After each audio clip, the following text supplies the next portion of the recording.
I thought my wife was just nesting, but then I found the knife.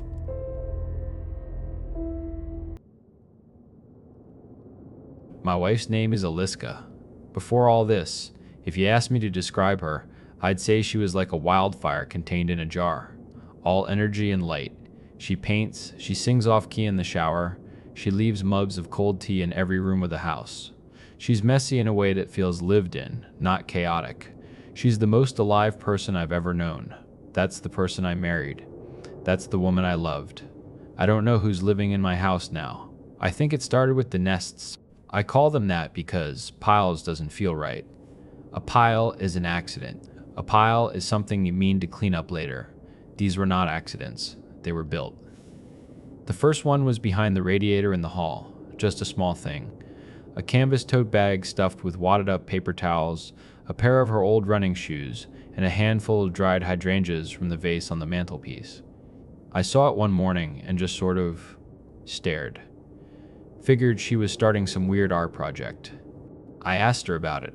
"Oh, that?" she said, not even looking up from her sketchbook, just clearing things out. I left it alone. But it stayed. And a few days later, another one appeared. This time, it was under the bay window in the living room. Larger. A foundation of folded blankets, topped with a stack of my paperback novels, 3 empty wine bottles arranged in a triangle, and one of her silk scarves draped over the top like a shroud. It looked intentional. Deliberate. Like some kind of bizarre offering. I didn't ask about that one. I think a part of me didn't want to know. I just started walking around them, pretending they were furniture. It was maybe 2 weeks ago when things got really wrong. I had a late meeting, came home after dark. The house was quiet. I called her name, got no answer. I dropped my keys on the counter and walked down the hallway toward the bedroom. That's when I saw her. In the gloom at the bottom of the stairs, there was a new nest, the biggest one yet. A heap of old coats, a toolbox, 2 unopened cans of beans, and a string of dead Christmas lights woven through the whole thing. And she was crouched behind it, not hiding. Squatting. Knees tucked up under her chin, arms wrapped around her legs.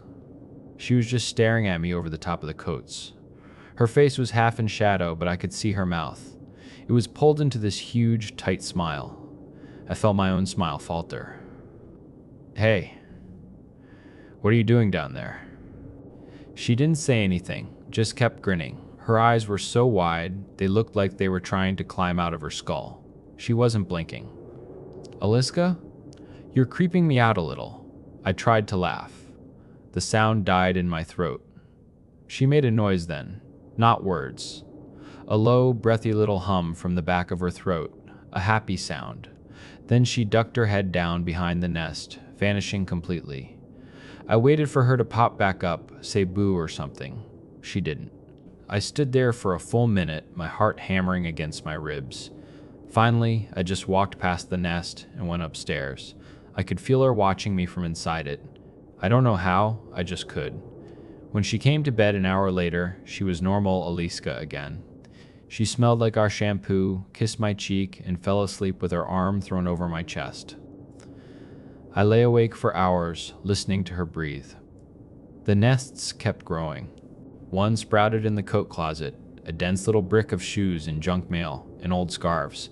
Another materialized behind the curtains in the dining room, this one almost entirely made of kitchen utensils and dish towels. They were getting more architectural, less like piles, more like structures. Some had little tunnels bored through them. Some had objects carefully balanced on top, like a spoon resting on an upturned mug. They weren't messy, that was the thing. They looked curated, like she was building a museum of our life. And she never worked on them when I was watching. They just appeared. I'd go to bed, the corner would be empty. I'd wake up, and there'd be a 4-foot-tall monument to forgotten things sitting there, silent and solid. The smell started around the same time. At first it was just dusty. Then it got heavier. It smelled like a damp basement, like wet cardboard, and something vaguely sweet, like wet cardboard, and something vaguely sweet, like rotting flowers. I tried opening the windows one Saturday, and Aliska walked through the house behind me, closing and locking each one without a word. When I asked her why, She just looked at me with that placid, empty expression she was starting to wear more often. "It's better this way," she said. Her eyes were starting to look different.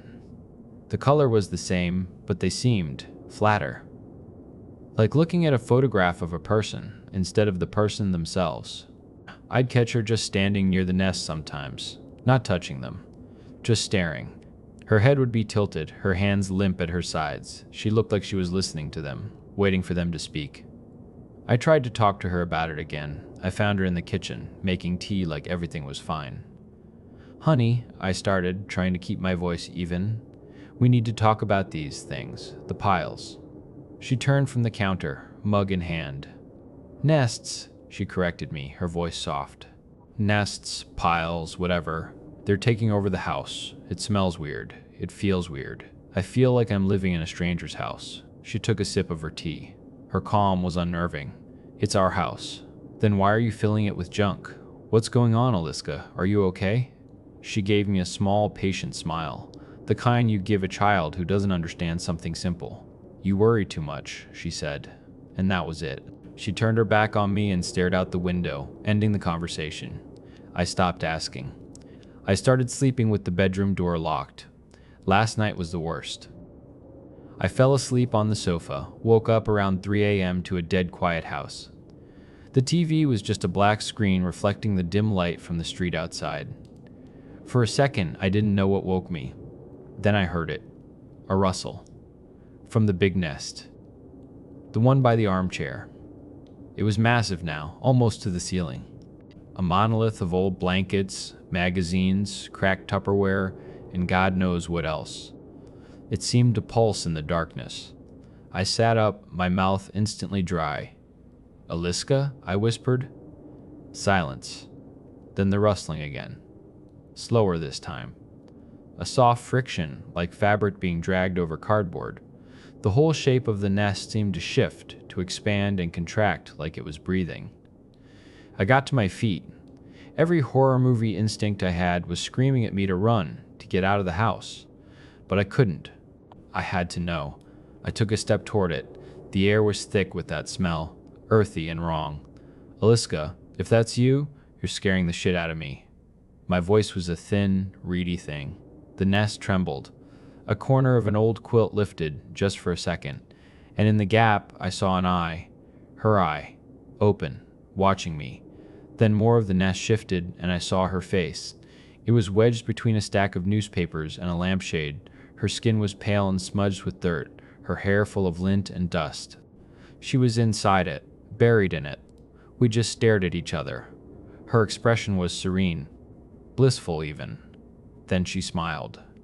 A slow, wide, unnatural thing. Her lips were cracked.